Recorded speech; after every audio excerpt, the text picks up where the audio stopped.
Halo pemirsa Unhas TV, senang sekali saya Zara Sabita Suceng dapat kembali menjumpai Anda dalam Unhas Daily. Dalam beberapa menit ke depan, kami akan menyajikan berita-berita teraktual hanya untuk Anda. Baik pemirsa, berita pertama datang dari Unit Kegiatan Mahasiswa, Lembaga Dialektika Haluan Kebangsaan Universitas Hasanuddin yang mengukuhkan 84 anggota baru Angkatan 12. Kegiatan ini berlangsung di Aula Profesor Dr. Harjono Sekolah Pascasarjana Universitas Hasanuddin pada 18 November 2023. Berikut berita selengkapnya untuk Anda.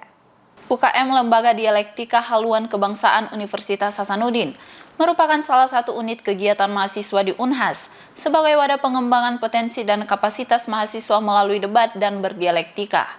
Pengukuhan ini digelar dengan kegiatan seremoni pengukuhan dan kader tetap sepakat 12 dalam suasana penuh hikmat dan semangat. Acara diawali dengan pengambilan sumpah 84 anggota baru Angkatan 12 dan pemasangan pakaian dinas harian secara simbolis yang menandakan secara resmi sebagai anggota baru.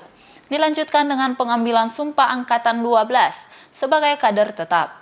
Ketua UKM Ledak Unhas yang diwakili oleh Wakil Ketua, dalam sambutannya Fitra berharap anggota baru dapat berproses dengan baik, berkontribusi positif dalam mengembangkan potensi diri dan meraih prestasi bersama.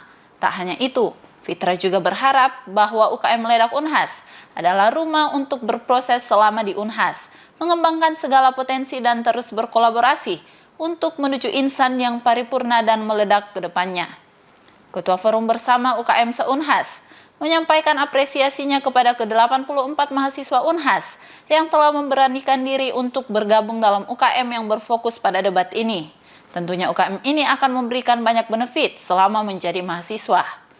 Pengukuhan ini juga menjadi momen keakraban, di mana anggota baru bertemu dan berkenalan dengan para purna, DPO, dan pengurus UKM Ledak Unhas.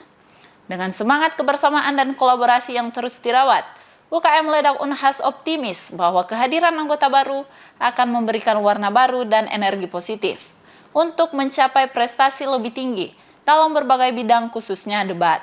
Setelah melalui rangkaian kegiatan pro dan kontra, akhirnya para kader baru dikukuhkan secara resmi sebagai bagian dari UKM Ledak Unhas. Climate Catalysis Unhas Sustainability Forum 2023 diadakan di Gedung IPTEX pada 20 November kemarin. Kegiatan ini juga merupakan salah satu perwujudan Unhas sebagai universitas peduli lingkungan. Berikut berita selengkapnya untuk Anda. Climate Catalysis Unhas Sustainability Forum 2023 adalah forum diskusi dan aksi yang peduli terhadap lingkungan. Climate Catalysis memiliki beberapa kegiatan yang nantinya akan melibatkan banyak Gen Z untuk mendukung aksi peduli lingkungan. Fadil Adam Zaki, S-Farm, mengatakan dalam pidatonya bahwa pentingnya kesadaran yang besar untuk peduli terhadap isu-isu lingkungan agar tercipta kehidupan yang nyaman, aman, dan juga tentram. Wakil Rektor Bidang Kemitraan, Inovasi, Kewirausahaan, dan Bisnis, Profesor Dr. Engineering Adi Maulana STMPil membuka acara Climate Catalysis Unhas Sustainability Forum 2023 dan juga memberikan materi kepada seluruh peserta. Dalam pemaparan materinya, Profesor Dr. Engineering Adi Maulana STMPil mengatakan bahwa Unhas bukan lagi universitas yang biasa-biasa saja. Unhas adalah universitas yang peduli lingkungan. Hal ini juga dibuktikan dengan penghargaan yang baru saja diterima Unhas dalam acara SDGs Action Award tahun 2023. 2 tahun berturut-turut kita dinyatakan sebagai pemenang atau peraih SDGs Action Award ya, yang kedua terbaik di Indonesia.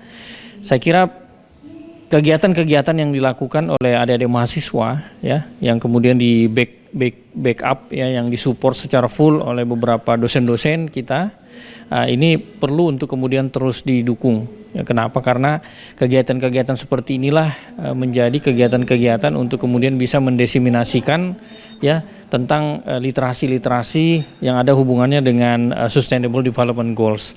Kita nanti di sini saya lihat tadi materinya itu salah satunya adalah berbicara tentang climate catalysis. Ya, bagaimana caranya untuk membentuk ya generasi-generasi muda yang akan datang yang concern dengan apa yang disebut dengan perubahan iklim. Nah, tentu saja Unhas ya, kenapa? Karena kita salah satu yang leading dalam isu-isu tentang SDGs, di mana salah satunya itu adalah perubahan iklim.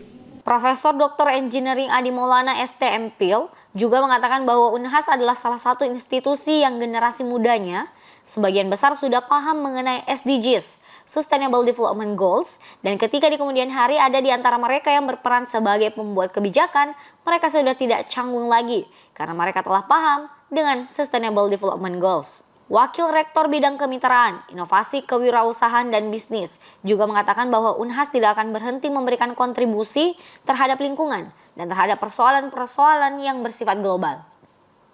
Pemirsa, heboh pro dan kontra penyebaran nyamuk berwolbachia untuk mengatasi demam berdarah.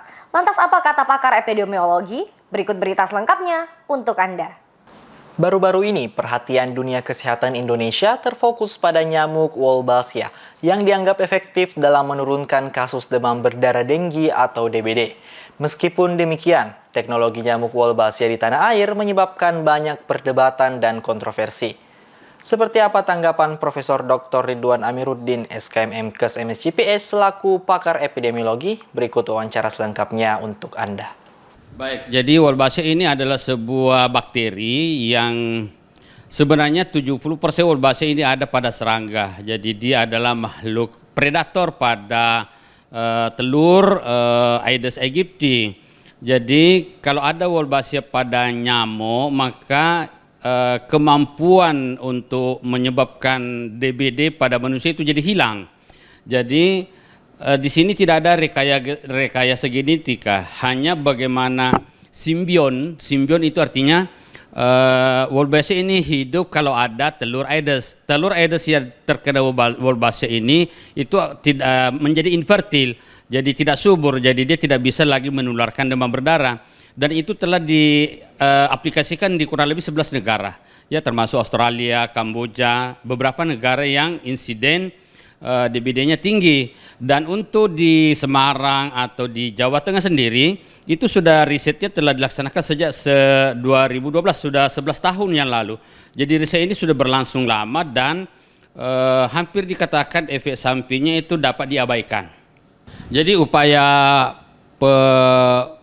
penyebaran nyamuk kurang lebih 200 juta itu pada nyamuk yang mengandung Wolbachia itu sebenarnya adalah upaya komplementer, ya, jadi bukan upaya utama atau bukan upaya primer untuk pengendalian DBD, karena pengendalian DBD dengan PSN, dengan PHBS yang baik, dengan pendekatan intervensi pada sekolah, anak menggunakan lengan panjang dan seterusnya itu sangat efektif. Hanya memang karena pendekatannya pada inovasi vektornya, karena ini untuk bagaimana bisa mengendalikan vektor DBD secara lebih efektif, karena hasil riset yang dilaksanakan di Jawa Tengah itu mampu menurunkan insiden atau prevalensi DBD sebesar 77%, mampu menurunkan angka penggunaan tempat tidur sebanyak 86%. Jadi dari sisi penurunan yang sangat efektif itu bagus sekali ini Wolbachia. Jadi karena dengan menggunakan intervensi yang selama ini PSN atau PHBS itu butuh partisipasi masyarakat yang sangat tinggi dan itu sangat cenderung lambat untuk pergerakan untuk menurunkan insiden DBD, dan upaya inovasinya bagaimana mengendalikan vektornya dengan Wolbachia begitu. Di Bali itu karena saya pikir sosialisasi yang tidak masif, yang tidak dilaksanakan secara terstruktur.